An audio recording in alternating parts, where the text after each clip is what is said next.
Welcome to a Transformers Revenge of the Fallen review. This time we're going to be looking at the Deluxe class Autobot Skids. So here we have Skids in his vehicle mode, which is, I forget what kind of car it is. I'm kind of lazy to look it up right now, but it's a new Chevy, I guess, fuel economy kind of car. I think they only have like a liter engine. But either way, it's real small, it's real neat. Has a black hood, real interesting looking headlights here. They're real elongated. Has some nice decals here on the side, and on the back it actually says Skids with the Chevy logo above it.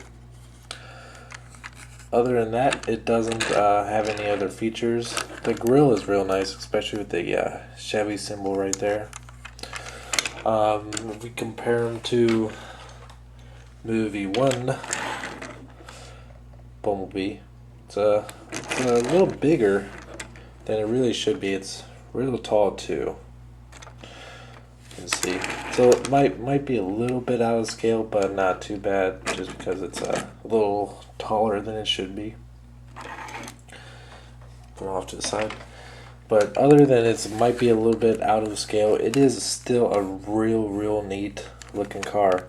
The only problem I have is inspired by transformation, is that it can be a little bit difficult to get every single one of these panels in place, especially on this side. For me, I have a lot of problems with it. Hold on. Ow. Okay. Yeah. Right now it's fine, but it takes a lot of messing around with to get it just perfect.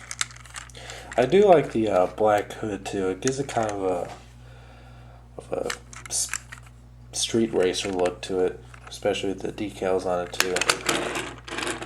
Yeah, it's a real nice little car. Alright, now on to the tricky part, which is the transformation. This took me a lot of getting used to, because it's just so, for how small it is real complicated and real finicky. I'm going to start by getting the doors here and pulling them off to the side. Oh, that sounded like it broke, but it didn't. Okay, good. Okay, and then basically going to be doing the wiggle technique to get everything out of place here. Kind of fold this out of the way. Pull the legs down, and they're kind of ratchet at an angle like that. You want to straighten them out. Just they're kind of like that, just so they would fit underneath the car. Fold out these, which will become the feet, and point the toes forward. Take the windows here, fold them down. That one's already done. And swivel it around till you see this peg meet right there. And that is very weird. I've never seen any Transformer that had the doors wrap around the feet for the robot mode. That is very unique, and it's actually doesn't look too bad.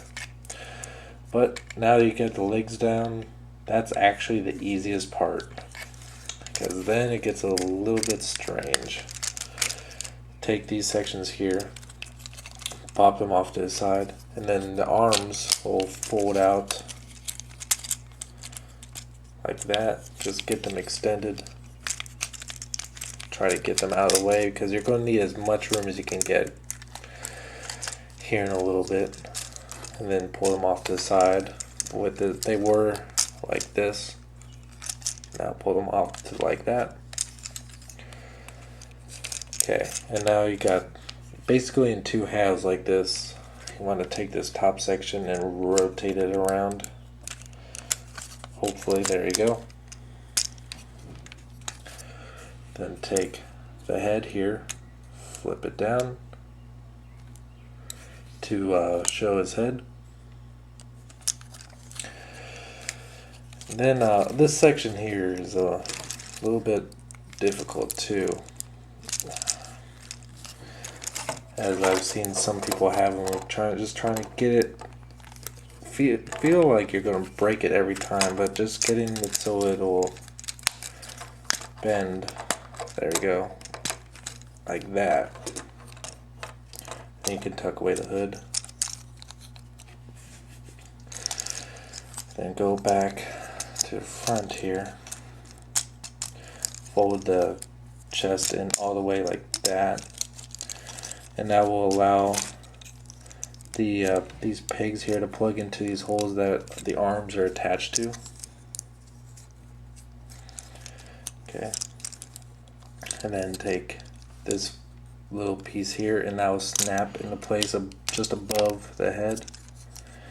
And you can pretty much just force this into place where it also tab in, and this will just kind of hang like that. Fold, almost done. I like to kind of put these sections up like that. I'm not sure they're supposed to be like that, but I like to put them up like that. Straighten out the arms. Do that. Make sure you get everything lined up. Okay. And there is Skids in robot mode. I do have the version, there's a couple variations of this figure. I have the more fortunate one where he actually has the his teeth are painted, which I'm not sure how to feel about that quite yet, but I'm glad to have the more painted version of it. He does have a little bit of Mecha Live going on here. When you press the grill, it only works if you get this headpiece snapped in fully. But once you press this in, the chest pieces flex and his head bobs up and down, which is a little bit goofy. And his other, I guess, weapon is this actual fist. In case you couldn't tell, one fist is abnormally bigger than the other one. Press this button, and his fist pops out, and it has a little cannon that pops out there. So it's kind of neat. Not too thrilled about it. Do a little size comparison with, if I can get him stand up. Even though he is a deluxe class figure, he's a little bit small. Here's a Cannon Bumblebee here. You can see he's significantly smaller, but I think that's good because I think it fits in with the characters since they're supposed to be small vehicles to begin with. They're not to be too huge. It's because Bumblebee here is an average deluxe class figure. But even though he is kind of small, that doesn't mean he's missing any detail at all. If we go up close to him, let's get his head up. Well, you already saw it. He is if you've seen pictures of him before, he has a strange looking face, but it's supposed to go with the character. He has a great amount of detail. It's not boring at all to look at, especially here on the front of his chest here. It just looks very botanical all the way down to his feet on the sides here. Once again, the doors wrap around the feet is very cool. It's very unusual. He does have a little bit of back kibble, but